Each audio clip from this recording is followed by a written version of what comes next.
Ayan na nga mga idol, na-set up na natin tong water system nya dito po sa labas sa pinaka dirty kitchen nya. Pwede na po siyang ipinis at puploringan po natin yan mamaya. At ito nga pala yung ating puso, ililipat po natin ito maya maya. Isinadjust ko kasi sa may-ari mga lods na ilalabas lang natin kasi masikip dito sa loob para luluang siya. Ayun, at pumayag naman, nakumbinsin na rin na dito ilalagay sa labas dito sa dirty kitchen. At ayan na nga mga idol, napapansin nyo, yan yung lagayan ng bulb ng ilaw. Ayan, lagay natin ng pinaka-handle yan para dyan ikakabit. Kunti na lang mga loads, halos makumpleto natin yung ilaw at yung kanyang finish, at halos na tapos na dito sa loob na nalagyan ng skim coat at naisabay natin yan sa palitada mga loads. Ayan, at natanggal na po natin tong puso nya at napagdugtong na po natin yung kanyang extension. Yan, at nagpo-flooring na rin yung iba po namin kasama. Maya po flooring kami dyan pag nailagay namin yung puso.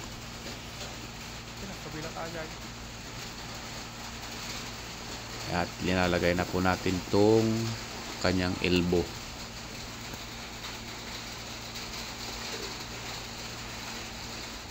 Ayan, ihigpitan na po natin mga loads. Sa parting bahagi niyan, hindi muna po flooringan kasi wala pa yung puso niya. Pag naikabit natin yon, pwede nating flooringan.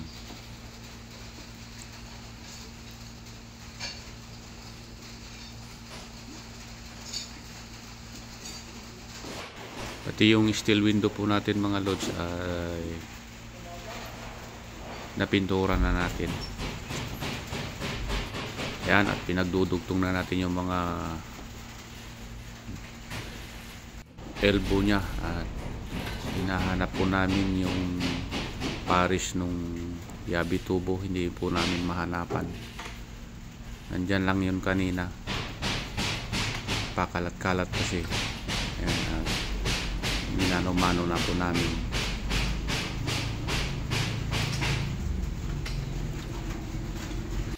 Buti na lang malakas itong aking kasama pang kontra dito sa yabi tubo. Akala ko tubo lang ang may pangontra, pati rin pala tao mga idol, may pangontra din, may kukontra. Ayan, hindi na natin kabit, napahigpitan na po natin. Mahanapan rin natin yan mamaya kapag naikabit na natin mga loads. Tingnan ko lang kung hindi po natin mahanapan yung yabing tubo na yun. Okay, ayos na. Pwede natin ikabit, testing. Testingan natin mga loads. Ayan, okay, saktong sakto. O yan, naikabit na natin mga idol. Yung puso na lang ang ating ikakabit. Saka naman natin puploringan yan mga loads. Mas maganda na dito yan nakapisto mga idol kaysa dun sa loob. At luluang siya. Ayan, puploringan natin yan kapag na ikabit natin yung puso. Ayan, bilis, naikabit na natin. O, tingnan mo nga, ang ganda. Ganda yung kanyang pisto na dyan.